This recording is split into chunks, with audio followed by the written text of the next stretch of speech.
Hello नमस्कार दोस्तों, ओमन स्टडी पॉइंट में आप सभी का हार्दिक स्वागत है। आज मैं साइंस के महत्वपूर्ण प्रश्नों की सीरीज लेकर आया हूँ। इस सीरीज में उन प्रश्नों का समावेश किया गया है जो बार बार परीक्षा में पूछे जाते हैं। तो आइए स्टार्ट करते हैं आज की श्रृंखला। पहला प्रश्न है, कोशिका का अध्ययन क्या कहलाता है? इसके ऑप्शन हैं साइकोलॉजी, माइकोलॉजी, साइटोलॉजी और पेडोलॉजी। तो इसका करेक्ट आंसर हो जाएगा option number C, cytology. Psychology ये मानव के प्रेक्षणीय व्यवहार का अध्ययन कहलाता है। माइकोलॉजी इसमें कवक का अध्ययन किया जाता है और पेडोलॉजी में मृदा निर्माण का अध्ययन किया जाता है। चलिए बढ़ते हैं अगले प्रश्न की ओर। अगला प्रश्न है, जीव द्रव्य शब्द का नामकरण किसने किया? पहला ऑप्शन है पुरकिंजे, दूसरा ऑप्शन है वाटसन एम क्रिक, तीसरा ऑप्शन है कार्ल लिनियस और चौथा ऑप्शन है कैमिलो गोल्जी। तो इसका करेक्ट आंसर हो जाएगा option number A, Purkinje. Watson and Crick इन्होंने डीएनए का हेलिक्स मॉडल दिया।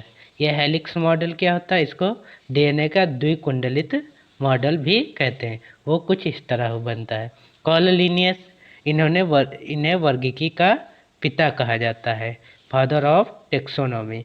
कैमिलो गोल्जी इन्होंने गोल्जी का की खोज 1890 में की थी। चलिए बढ़ते हैं अगले प्रश्न की ओर। अगला प्रश्न है, लाइसोसोम की खोज सर्वप्रथम किसने की? पहला ऑप्शन है अल्टमान, दूसरा ऑप्शन है डी डुवे, तीसरा ऑप्शन है हैकल और चौथा ऑप्शन है Edward one बेनेडेन।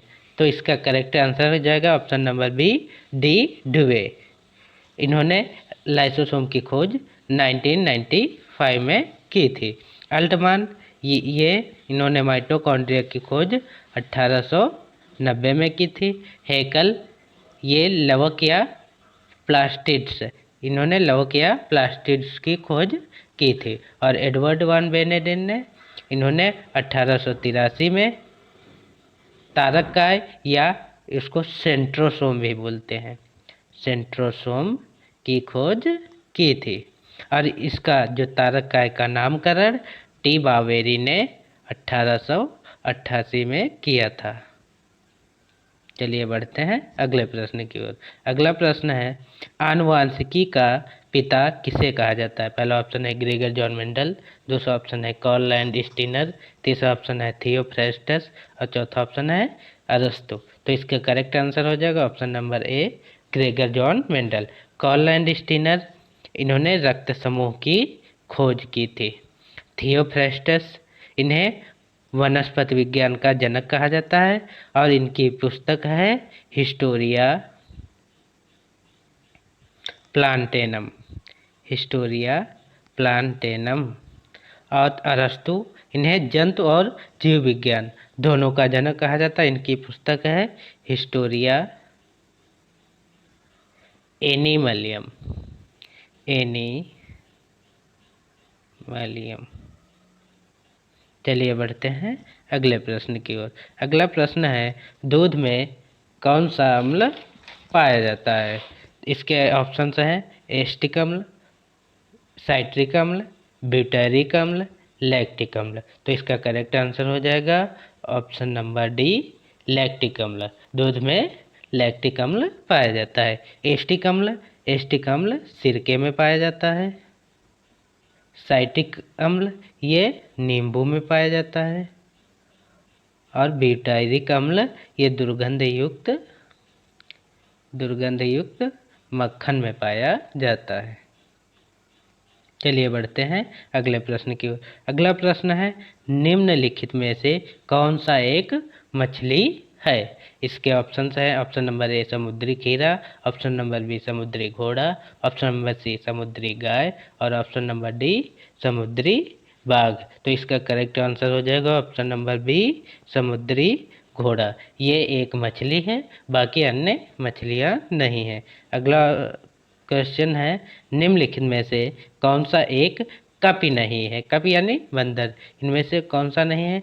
Option number A langur, option number B gibbon, option number C gorilla और option number D orangutan. तो इसका आंसर हो जाएगा ऑप्शन नंबर ए, लंगूर। इनमें से लंगूर जो है ये एक कप नहीं है, यानी ये कप की श्रेणी में नहीं आता है। चलिए बढ़ते हैं अगले प्रश्न की ओर। अगला प्रश्न है, संसार की सबसे छोटी कोशिका कौन सी है? ऑप्शन है शुतुरमुर्ग का अंडा, माइकोप्लाज्मा, न्यूरॉन और ग्रेन्यूल सेल। तो इसका करेक्ट आंसर हो जाएगा माइकोप्लाज्मा।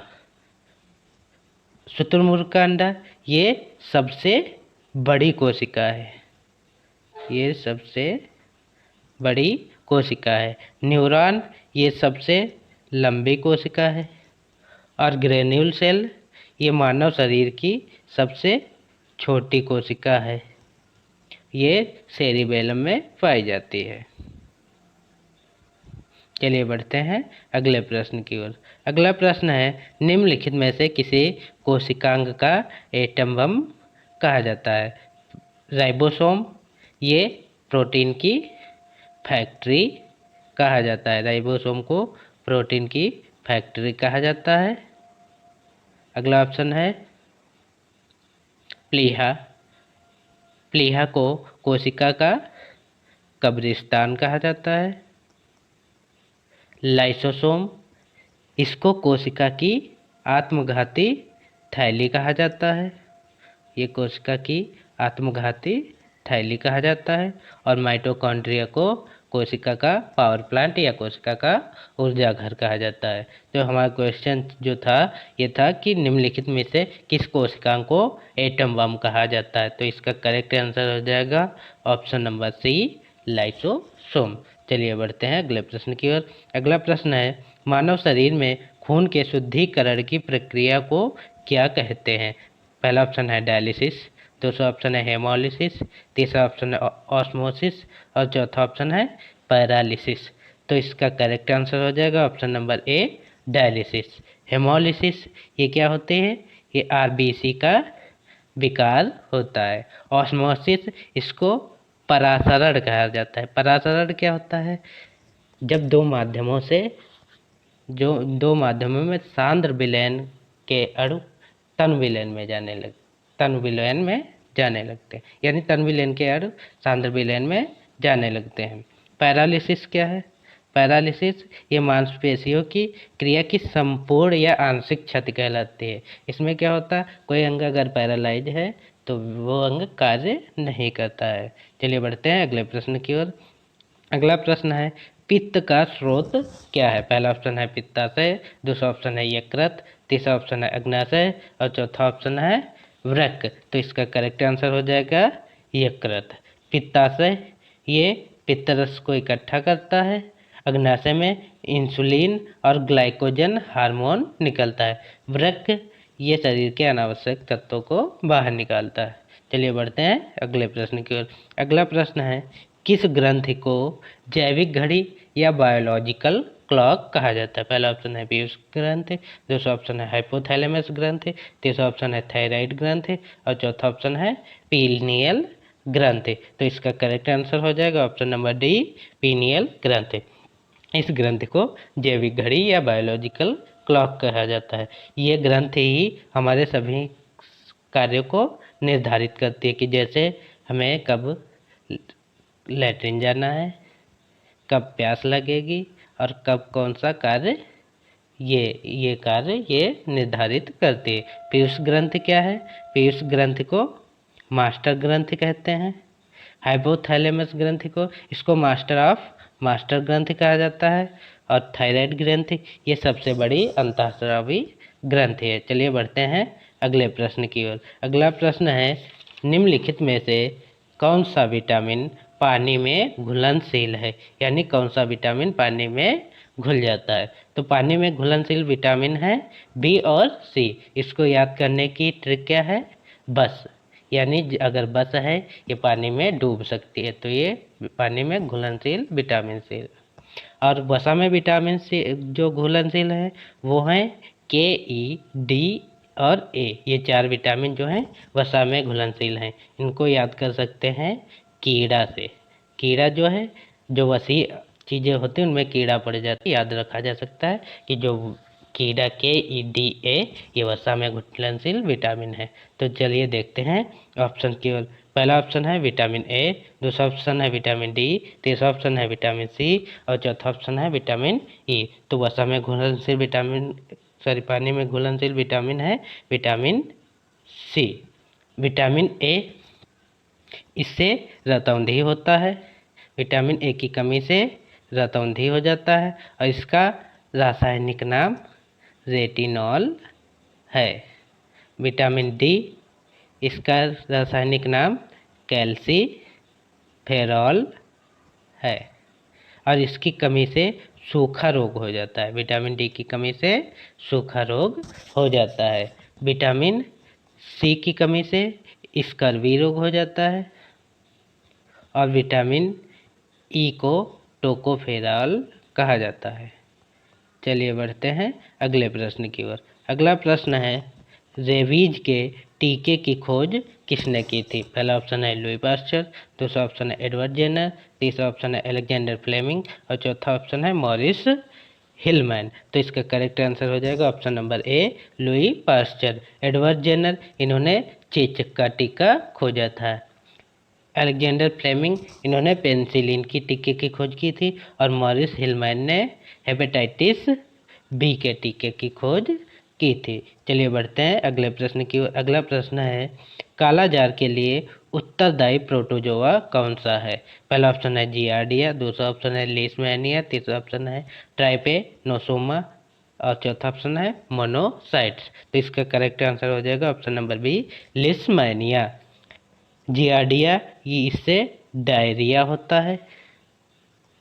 ट्रैपेनोसोमा से निद्रा रोग या इसे स्लीपिंग सिकनेस भी कहते हैं और मोनोसाइट्स, ये WBC के आकार को बढ़ाता है। चलिए बढ़ते हैं अगले प्रश्न की ओर। अगला प्रश्न है, विद्युत शक्ति की इकाई क्या है? पहला ऑप्शन है वोल्ट, दूसरा ऑप्शन है वाट, तीसरा ऑप्शन है किलोवाट घंटा और चौथा ऑप्शन है एम्पियर। तो विद्युत शक्ति की इकाई क्या है? वाट। वोल्ट क्या है? ये विभवांतर का मात्रक है।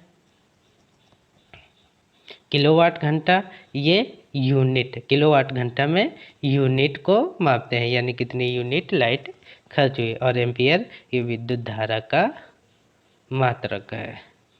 चलिए बढ़ते हैं अगले प्रश्न की। अगला प्रश्न है, बेकिंग सोडा का रासायनिक नाम क्या है?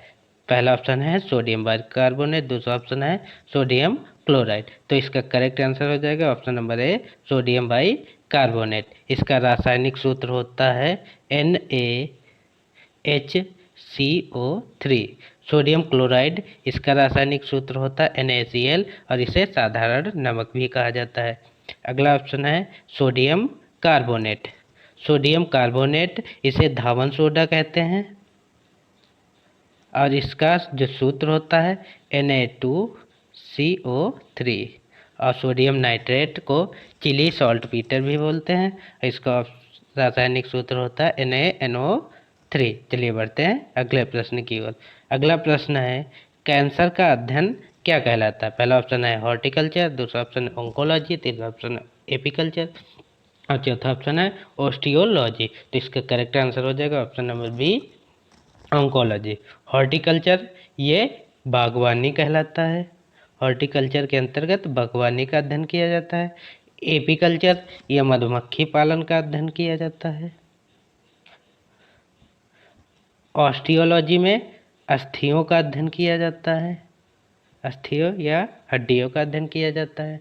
चलिए बढ़ते हैं अगले प्रश्न की ओर। अगला प्रश्न है, अफीम किससे प्राप्त किया जाता है? पहला है सिनकोना की छाल से, दूसरा है तंबाकू की पत्तियों से, तीसरा पोस्ता के कच्चे फल से और चौथा ऑप्शन है कॉफ़ी के बीजों से। तो इसका करेक्ट आंसर हो जाएगा ऑप्शन नंबर सी, पोस्ता के कच्चे फल से। सिनकोना से कुनैन प्राप्त किया जाता है, तंबाकू की पत्तियों से निकोटिन प्राप्त किया जाता है और कॉफ़ी के बीजों से कैफीन प्राप्त की जाती है। चलिए बढ़ते हैं अगले प्रश्न की। अगला प्रश्न है, पराश्रव्य ध्वनियों का उपयोग किस में किया जाता है? पहला ऑप्शन है एक्सरे, दूसरा ऑप्शन है सोनोग्राफी में, तीसरा ऑप्शन है ECG में और चौथा ऑप्शन है EEG में। तो इसका करेक्ट आंसर हो जाएगा ऑप्शन नंबर बी, सोनोग्राफी में। इसमें क्या किया जाता है? गर्भस्थ शिशु के विकास की जांच की जाती है। एक्सरे में शरीर की टूट फूट की जांच की जाती है। और ईसीजी इसका फुल फॉर्म होता है इलेक्ट्रोकार्डियोग्राम, और इसके अंतर्गत हृदय का अध्ययन किया जाता है। और ईईजी में इसका फुल फॉर्म होता है इलेक्ट्रोइंसेफेलोग्राफी, और इसके अंतर्गत आँख की जांच की जाती है। तो कैसी रही मेरी क्लास? मेरे चैनल को लाइक करें, शेयर करें, सब्सक्राइब करें। धन्यवाद।